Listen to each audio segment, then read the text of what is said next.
The Mendon-Honeoye Falls-Lima Sentinel welcomes you to this edition of the Mayors and Supervisors Weekly Update, brought to you by... Each week, our community makes history. Each week, you make history. And each week, there's only one source to turn to for the first take on history. You know what that is? Subscribe to the Sentinel right now to discover the history being made in your own backyard. The Mendon-Honeoye Falls-Lima Sentinel. More than just your news, it's your history. Hey, welcome everyone to this week's episode of the Mayors and Supervisors Update. I'm Chris Carosa, publisher of the Mendon-Honeoye Falls-Lima Sentinel, and each week we bring you the goings-on from the towns and villages around us that we cover. This week, I'll be doing a lot of talking because we've got reports coming in from all over. People are traveling, people are meeting, and they can't show up, but we do have John here, so thank you, John. But let's start off with Scottsville. And Maggie Ridge, this is her report. The Halloween door decorating contest has officially begun. Village residents are invited to participate by emailing a photo of their creations no later than October 17th, along with their address and contact information to villageclerk@scottsvilleny.org. We will upload the photos on our Facebook page and the website, and voting will begin on October 18th. Accommodations will be made for residents that prefer paper. Photos and ballots will be available at the municipal building. Details in the fall newsletter on our website, www.scottsvilleny.com, and Facebook, Village of Scottsville. If you prefer to have a paper copy of the newsletter or are not on our email distribution list, let us know by calling 585-889-6050. That's 585-889-6050. Talks and walks, hikes and bikes. Two great events to showcase the natural and man-made beauty of Scottsville. Both events are the result of passionate people who are proud of our past with clear visions for our future. On Thursday, October 20th at 6:30 p.m. at the Scottsville Free Library, the Wheatland Historical Association will host Caitlin Meaves, Director of Preservation for the Landmark Society. Her topic will be the importance of having a historic district and what the Landmark Society can offer homeowners. On Sunday, October 23rd at Johnson Park Pavilion, the Friends of the Genesee Valley Greenway will host its annual meeting with an afternoon of free events, including hike or bike on the newly resurfaced Greenway, including the opportunity to visit the Genesee Valley Canal's only cut stone lock. A guided tour of the Rochester Street Historic District will be hosted by the Village Historic Preservation Commission Chair and resident, Jim Yarrington. The rest of the program will include a celebration of the 30 years on the Greenway, a dish-to-pass dinner, followed by a brief business meeting. For more information and times for each event, visit www.fogvg.org.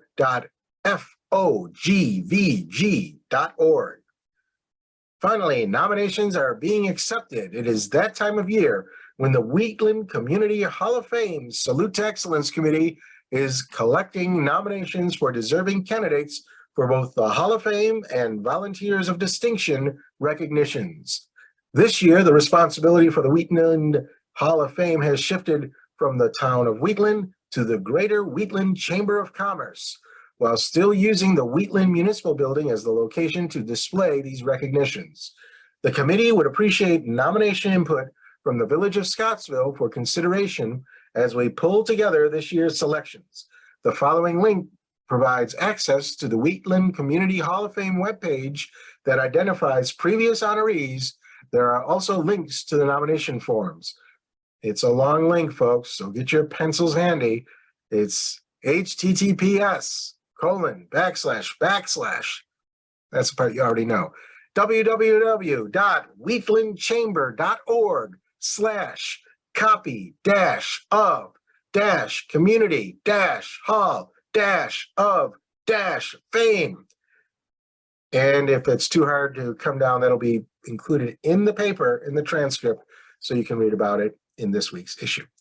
Okay, that's from the Village of Scottsville. Now let's turn it over to John and tell us a little bit about the goings-on in the town of Mendon. Hi, Chris. A couple of items this week. First of all, our budget, Mendon Town budget was moved to the preliminary status. There is a public hearing on Monday, October 17th. Certainly encourage all of our residents to view the budget online. You can also see a copy here at Town Hall, and appreciate any comments or concerns that you have regarding our budget. Once again, our budget is flat in 2023, the same as it was in 2022. In 2022, we had a 10% decrease in the tax rate, and so we're holding that this year. I also wanted to mention that our Splash Park Military Memorial and all services are included in our budget. There's no decline in any services. Once again, that public hearing is October 17th at the Mendon Community Center. October 24th is our town board workshop meeting on short-term rentals. We certainly encourage people to come and tell us what they think we should have in our code regarding short-term rentals. And if you can't attend, please send me an email. My email is available on the town website.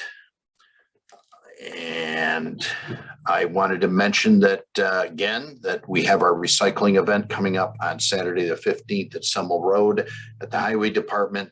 There's shredding that'll take place on site. There's rabies vaccinations for dogs and cats. There is pharmaceutical collection and electronics collection. So please, it's from 11 a.m. to 1 p.m. Please check your basement, your garage, your wherever you tend to store things like that until one of these events comes up. The youth center is off and running, opened up on October 3rd. That's going to follow the HFL school calendar. It's open from 2 to 6, Monday, Tuesday, Wednesday, and Thursdays. A couple of things. We have a couple of new businesses in the hamlet, one being the Train Shop, which is in the former bistro. And I had an opportunity to talk to that owner. Glad to see that building full again. And the former building on the corner that was the Chinese restaurant a few years ago was sold recently, and now it's been resold again. So the newest owners are looking into some opportunities for that building. Last but not least, the brush pickup from the Town of Mendon-Honeoye Department is still going on. Started October 3rd. There'll probably be a couple of weeks picking up brush based on what I've seen on the shoulders of the road. Once again, this is Town of Mendon outside the village of Honeoye Falls. You can still bring your brush to the highway department during normal business hours. And lastly, as we're in that political season, we certainly want people to exercise their freedom of speech. But I do want to remind everyone that temporary signs, which include political signs, must be 15 feet from the edge of the pavement.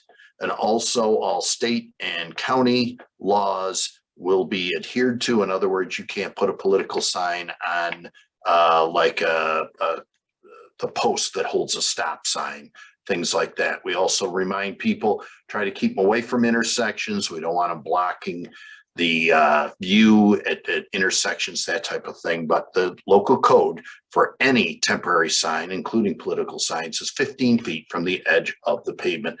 Please adhere to that. And as I mentioned, we certainly want everyone to have their opinions if they choose, but please adhere to that. Thank you. Okay, thanks, John. And I've got something from Mike Fall from the town of Lima. Mike is on the road today, couldn't be with us, but he did send us this. The Lima Town Board approved its budget for the 2023 fiscal year at the last town board meeting on October 4th.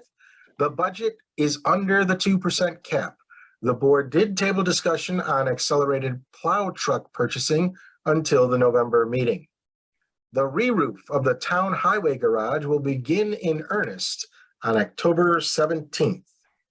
We are going to be setting a new basement access door on the town hall as the last thing on the punch list for the Empire access to start in on the fiber wiring closet. Even though the Livingston County Water and Sewer Authority has leased all 4 of the town of Lima water districts, the town is still responsible for debt.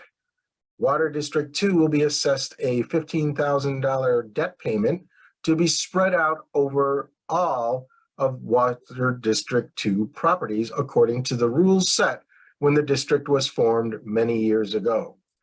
All properties that are part of the district will see a debt charge on their January tax bill. Water District 2 includes Route 15A north of the village of Lima, all the way to the town line. It also includes Wrexham, Slocum, and a small amount of Gale and Heath Markham roads. There will be a spaghetti dinner put on by the Lima Republicans at the Lima Country Club on Sunday, October 16th from 4 to 6 p.m. Tickets can be purchased at www.limarepublicans.com. And then this from Rick Mill. Rick reporting both on the village of Honeoye Falls and the county of Monroe. With regards to the village, brush pickup will begin to shut down today being October 7th, Friday. Village crews will make one more trip around the village early next week, but then we'll get trucks set up to begin leaf pickup as of October 17th, 2022. Sorry, Rick, put the wrong year down. So the trucks will be set up for leaf pick only as of October 17th, 2022. Our next village board meeting is scheduled for October 17th. We will have 2 public hearings scheduled. One will discuss and then hear any comments from residents regarding updated Honeoye Falls cemetery regulations. The other will be to discuss the continued allowance of video conferencing for official village meetings as needed, and to allow village board members to vote online if they cannot attend a meeting in person due to an emergency. This is not something we want any board members to routinely take advantage of. Information for these public hearings will be posted in the Sentinel and may also be reviewed at the village office or on the village website once it is fully prepared and official notice goes out. On Saturday, October 15th from 6 to 8 p.m. at Harry Allen Park, the annual Pumpkin Festival hosted by our local Girl Scout organizations. This has quickly become a very popular event in the village. Also on Saturday, October 15th, Honeoye Falls Boy Scout Troop 10 will host a pulled pork dinner fundraiser at Dipper Dan from 1 to 4 p.m. for pre-sale pickup. You may purchase tickets from Troop 10 members. Just so that everybody gets that right, I read it backwards. The Boy Scouts are first on Saturday, October 15th from 1 to 4 at Dipper Dan for their pulled pork fundraiser. So after that, at 6 p.m. at Harry Allen Park, the Girl Scouts will be hosting the annual Pumpkin Festival. In terms of the county legislature, we do expect to vote on the redistricting process at next week's full legislative meeting. The legislature will begin to review in detail the administration's plans and requests for the county's ARPA funding programs. ARPA is American Rescue Plan Act. While the county did receive some $140 million in ARPA funds, project requests for funds are over $1 billion. The legislature will need to come to agreement on the projects to support and the final determination of what projects should truly be priority projects. I am concerned, this is Rick is concerned that there have been no specific projects approved that were submitted by our towns. However, we will not have seen all the projects. We have not yet seen all the projects that were reviewed. Emails can be sent to Rick at legislaturemilm@gmail.com. So sorry for fumbling a few of those words there, but that's it from everybody. John, did you think of anything else that you wanted to add? Nothing? All right. Well, thank you for being here today. Thank you all for watching and listening to what's going on in our towns and villages. Remember, this broadcast airs every Sunday at 1 o'clock on Facebook on our page. If you like our page, you will be notified when this is being shown. Likewise, on YouTube, if you subscribe to our YouTube channel, you will also be notified when this airs. Okay, that's all for now. We'll see everyone next week. Bye-bye for now.